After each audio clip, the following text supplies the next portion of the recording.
this is English 201, week 3, part 5. Holy shit, I'm going fast here. Okay, so there's one more thing I want to do that it may seem a little bit ridiculous, but I think it's really important. I just want to track how much you've just learned. Because this is a ton of information, by the way. Not every day in class is going to be like this, because this week we went over the most difficult reading we're going to do all semester. All the other reading is easier than this. It's longer, but it's easier.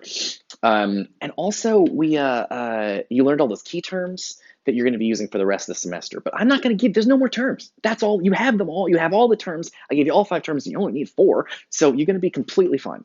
In fact, the next one doesn't have any sound issues at all because it's a short story, and the sound stuff is more for poems. It's not really for short stories. And if it is for short stories, it's not for what we're doing, which is a short story in translation. So you don't need to worry about that. So it's really only 4 key terms you got to remember. You're going to be fine. But I want to do something just to kind of show you how smart you are. When I first read you the Phoenix and the Turtle poem, when I showed it to you in the Batman comic book, by the way, I forgot to mention Tom King's Batman. And if you like Batman or care about Batman, Tom King is awesome, and you should definitely check it out. For those of you true comic book nerds, he's the most important. I think he's the most important Batman writer since Frank Miller, but that's me. Frank Miller's Dark Knight Returns, if you're a Batman fan, is the Bible. Okay, so let's talk about, I'm more of an X-Men person than a Batman person. I don't really know that much about Batman, but I like Frank Miller's Batman from the mid-'80s. I want to just show you really quick how much you've just learned. When I first read that poem to you, I bet you it didn't make any goddamn sense. But now that we sat here and we learned the vocabulary words and we went through it line by line and some of the weirder bird mythology shit was explained and you now understand the basic setup of the poem, you also know the point of it already. Now we're going to do something that people very rarely do, which is we're going to go back and read the poem again. Except this time we're just going to read it. And I think you will be impressed.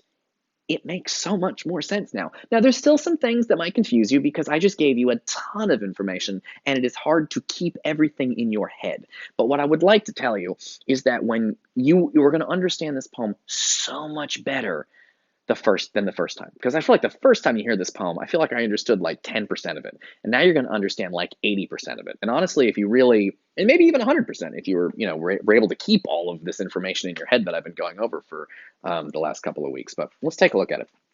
Just notice how much you understand now. The Phoenix and the Turtle by Shakespeare.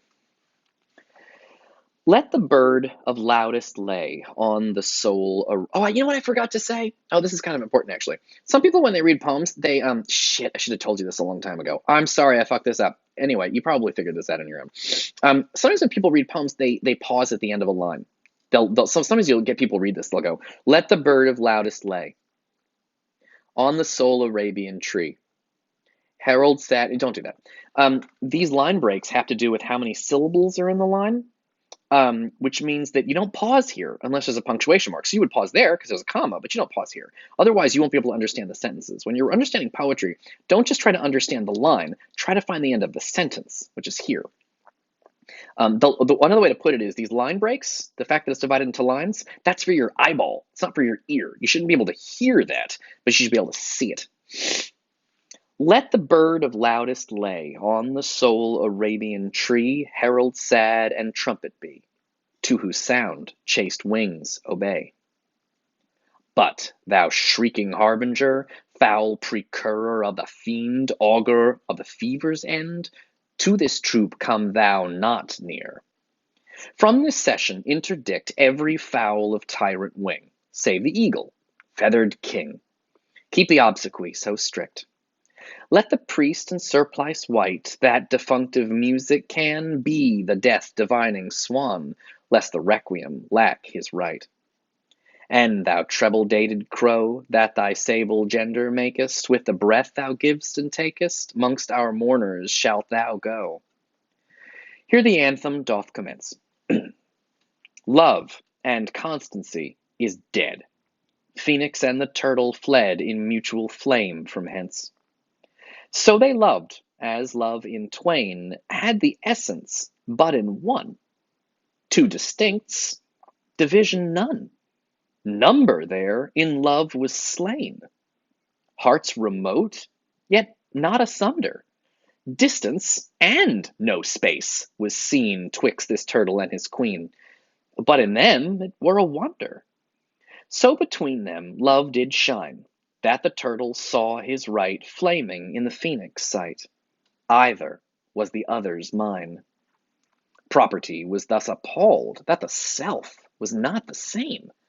Single nature's double name, neither two nor one was called. Reason, in itself confounded, saw division grow together. To themselves, yet either neither.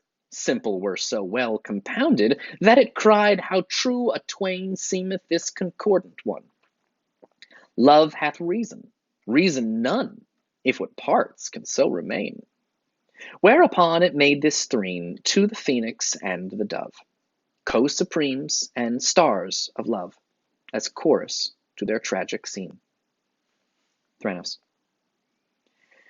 Beauty, truth, and rarity, grace in all simplicity, here enclosed in cinders lie. Death is now the phoenix nest, and the turtle's loyal breast to eternity doth rest, leaving no posterity. 'Twas not their infirmity, it was married chastity. Truth may seem, but cannot be. Beauty brag, but 'tis not she. Truth and beauty buried be. To this urn let those repair that are either true or fair. For these dead birds sigh a prayer. Did that make more sense this time around? I think it makes a lot more sense. By the way, the reason that to this urn let those repair that are either true or fair, he's saying the people who are faithful or beautiful, you can't be both, because in his opinion, no one can be both, because only the phoenix and the turtle were both, and they're dead. That's why it's phrased like that. That's the poem. It's one of the most difficult poems I've ever read, and I've spent an awful lot of my life reading poems. It's a really neat poem. It's a really interesting poem. It's an unusual poem. It's from the most famous author in the world, but it is not in his top 20 of famous things. So I don't know. I feel like you've accomplished a lot. This is a big deal. No, we're not done this week. I have to make I need to make more stuff, but we're moving on to Kafka next. But I know it seems like it's going to sound like I'm wrapping up the day today, but I'm not. We're going to go straight into Kafka. But I am wrapping up the Phoenix and the Turtle and wrapping up the introduction to the class. But I'm going to keep going with some other things because we need to start on Kafka. But I just wanted to kind of just didn't take a minute to be like, holy shit, that's a fucking hard poem. And I think that if you watch these videos, you mastered the fuck out of that poem. That's actually kind of a big deal. Yeah, I don't know. It's a neat thing. I love that poem so much. Okay, I think I'm gonna stop this video and pick it up in the next one where we get, well, maybe, yeah, I think I'll stop talking now and I'll end this video a little bit early, but I'm gonna go right on to the next video. I'm not sure. God, I shouldn't say this because this is going to be confusing. I may split up the lectures a little bit, so I have Unit 1 and Unit 2, so this may be the end of Unit 1, but if you're watching this now, there are probably more videos in Unit 2 right now because I had to split this week up between, I made 9 videos in a row, but only half of them go in Unit 1 and half of them go in Unit 2, so I think you're going to end up having, anyway, you'll figure it out, it's fine. I'll explain it. Okay, anyway, thank you, and I'll see you, we'll start Kafka in the very next video. You guys are amazing.